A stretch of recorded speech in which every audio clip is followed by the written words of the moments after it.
8h16 sur BFM Business et sur RMC Découverte. On est toujours depuis Impact PME, le salon majeur de l'ensemble de l'écosystème des petites et des moyennes entreprises. On va parler financement, on va parler assurance avec nos invités. Côme d'Artignaf, bonjour. Vous êtes le cofondateur et directeur général d'Orus, une assurtech qui annonce ce matin une levée de fonds de 25 millions d'euros en série B. En face de vous, Eric Bismuth, bonjour, le fondateur de Montefiore Investment, spécialiste du financement des PME et des ETI. Vous gérez un fonds de 5 milliards d'euros. Je commence avec vous, comme une levée de 25 millions d'euros dans un monde, on le verra avec Eric tout à l'heure, où les grosses levées se font quand même de plus en plus rares. Ça s'est passé comment déjà ? Bonjour, déjà merci de me recevoir sur le plateau. Très heureux d'être ici au salon des PME. Ça s'est passé assez simplement. C'est vrai qu'aujourd'hui l'écosystème est plus tendu, que c'est plus difficile de lever des fonds. Mais aujourd'hui, on a pu clôturer cette levée de fonds de 25 millions d'euros dans des conditions qui étaient assez bonnes, notamment en raison de l'exécution qu'on a eue depuis notre série A. Donc je suis très heureux de l'annoncer aujourd'hui. Quand vous dites qu'il y a exécution, ça veut dire que vous êtes rentable. C'est quoi votre niveau de développement aujourd'hui ?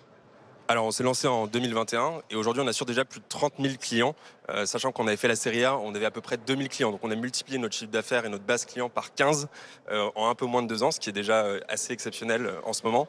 Et du coup non, on n'est pas rentable aujourd'hui, c'est pas l'objectif. On est dans une phase de très très forte accélération. Oui. Mais ce qui est important aujourd'hui, c'est la rentabilité de notre acquisition. Les investisseurs font très attention aux économiques et c'est ça l'enjeu, c'est de pouvoir construire un modèle qui est pérenne et du coup d'avoir une croissance qui est saine. Vous, votre business, donc c'est l'assurance. Qu'est-ce que vous êtes allé proposer aux PME, aux TPE qui n'existaient pas sur le marché ? Concrètement, le problème qu'on essaye de résoudre sur le marché, c'est celui de l'expérience client. Aujourd'hui, l'assurance, c'est un petit peu le produit que tout le monde adore détester. C'est un système qui est complexe, qui est opaque. Et donc aujourd'hui, on essaie de repenser toute la chaîne de valeur, toute l'expérience client avec des contrats simples, lisibles et clairs. Une souscription qui est fluide en moins de quelques Oui, c'est ça, c'est la rapidité. Vous annoncez quand même une souscription en moins de 5 minutes. Ça fait 2 semaines chez les concurrents avec des sinistres traités en quelques jours au lieu de plusieurs mois. L'expérience client, elle est là en fait. C'est ça l'essentiel. Aujourd'hui, c'est vraiment l'expérience client. Et vous parlez de la gestion de sinistre, c'est le point clé de l'assurance. C'est le cœur de ce qu'on fait, c'est notre raison d'être. Et aujourd'hui, on permet d'indemniser les sinistres effectivement en quelques minutes, parfois quelques heures, au lieu de plusieurs jours ou plusieurs semaines pour les assureurs traditionnels. Et donc, c'est ça qui va faire la différence. Vous utilisez aussi des algorithmes propriétaires. Alors là, vous travaillez la donnée financière. Il y a de l'IA derrière tout ça ou pas ? Alors effectivement, pour pouvoir mesurer le risque, pour pouvoir le piloter en temps réel, on va utiliser énormément de données. On utilise près de 300 points de données qui vont être à la fois des données déclaratives, typiquement le chiffre d'affaires, la surface, le nombre d'employés, et en même temps des données type scoring financier, risque climatique, sciences comportementales pour pouvoir monitorer le risque en temps réel et proposer le prix juste à chacun des assurés. En ce qui concerne l'IA, c'est évidemment un des points clés dans le marché de l'assurance aujourd'hui. À la base de l'assurance, il y a la donnée pour modifier les tarifs et puis il y a toute la gestion opérationnelle. Donc aujourd'hui, on utilise l'IA sur toute la chaîne de valeur. En interne, ça aide principalement sur des outils qui nous permettent de mieux gérer le contenu, de produire, de détecter la fraude, de faire de l'analyse documentaire. Et demain, l'objectif, c'est de pouvoir mettre tout ça dans les mains des clients pour qu'ils puissent eux-mêmes se simplifier le quotidien. Eric Bismuth, quand vous nous avez rejoint sur le plateau, vous avez applaudi cette levée de fonds en disant bravo. Quand on entend des chefs d'entreprise parler d'acquisition client, alors pas encore rentable évidemment, mais c'est pas non plus un crime, évidemment. Aujourd'hui, quand même, le marché a changé. Le marché du financement n'est plus le même qu'il y a 2 ans. Oui, en effet, le financement des jeunes entreprises est devenu plus difficile parce que nombre d'entre elles ont du mal à atteindre, je dirais, des business models qui fonctionnent. J'ai applaudi à ce qui a été dit sur le fait que l'acquisition commerciale doit être rentable rapidement. Je pense qu'on est dans un environnement où l'exigence, le niveau d'exigence est plus élevé et je crois que c'est plutôt sain parce que ce dont le pays a besoin, c'est bien sûr quelques licornes, mais surtout un tissu de PME puissantes, rentables, nombreuses, qui irriguent nos territoires. Et ça a toujours été mon obsession. Parce que c'est ça quand même notre sujet en France, c'est qu'on a du mal à faire grandir le tissu de PME. Alors dans les financements, presque au départ en capital risque, ça se passe plutôt bien. Désormais, on a quand même beaucoup de fonds qui s'intéressent au sujet. Le problème, c'est la suite. C'est la suite du développement du capital investissement. Oui, un des enjeux importants de notre pays, c'est effectivement de faire grandir les PME. Si on a peu d'ETI en France, c'est pas parce que les ETI meurent, c'est parce que en fait on n'a pas suffisamment de PME qui arrivent à atteindre le stade d'ETI. Et donc on estime qu'il y a environ 15 000 entreprises qui croissent durablement à plus de 10% par an et qui sont rentables et qui ont donc des chances d'atteindre ce stade-là. Et on pense qu'on doit tout faire pour permettre à ces entreprises-là de gagner parce qu'elles représentent 80% de la création brute d'emplois en France. Dans votre développement chez Aurus, vous avez toujours été bien accompagné, bien compris dans le business que vous proposiez avec les fonds, avec les banques. Comment vous regardez ça ? Alors moi j'ai eu la chance de commencer ma carrière en fonds d'investissement, donc j'ai travaillé pendant 5 ans chez Partech qui est un fonds de capital risque, donc c'était mon métier. Vous connaissiez un peu le business. Exactement, mon job c'était d'investir dans les startups tech en série A et B, donc je connaissais un petit peu les règles de financement. Après on a eu la chance d'être très bien accompagné dès le début, mais ce que vous dites est vrai, le marché aujourd'hui est plus tendu, c'est plus complexe de lever des fonds et il y a une polarisation des capitaux, c'est-à-dire qu'il y a un nombre très limité de startups qui vont concentrer la majorité des capitaux. Donc le niveau d'exigence, effectivement, c'est considérablement rehaussé, mais je pense qu'il y a encore de la place pour des startups qui ont une vision claire, un business model solide pour pouvoir construire des entreprises pérennes. Alors là, ça s'est bien passé, vous avez réussi à lever, mais c'est vrai que le fait de dire qu'il y a beaucoup de startups qui concentrent l'essentiel des capitaux, notamment avec des mots-clés à la mode. Alors maintenant, c'est intelligence artificielle, mais ça pouvait être green il y a 2 ans, ça pouvait être autre chose, food tech il y a 4 ans. Ça fait beaucoup râler, par exemple, les biotech qui aujourd'hui ont des difficultés à se financer. Comment on fait pour dépasser ces modes ? Parce que les fonds d'investissement, eux aussi, ont leur mode. Oui, les fonds d'investissement de capital risque peuvent avoir leur mode parce que ils pensent au tour d'après et parce que les financements se succèdent.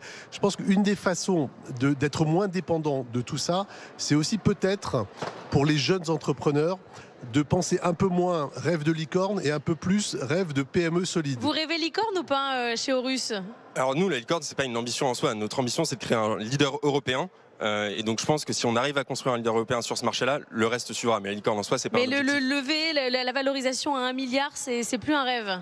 C'est pas un objectif en soi. Notre obsession, c'est l'obsession client, c'est de faire en sorte qu'on puisse proposer la meilleure assurance du marché aux TPE et aux PME.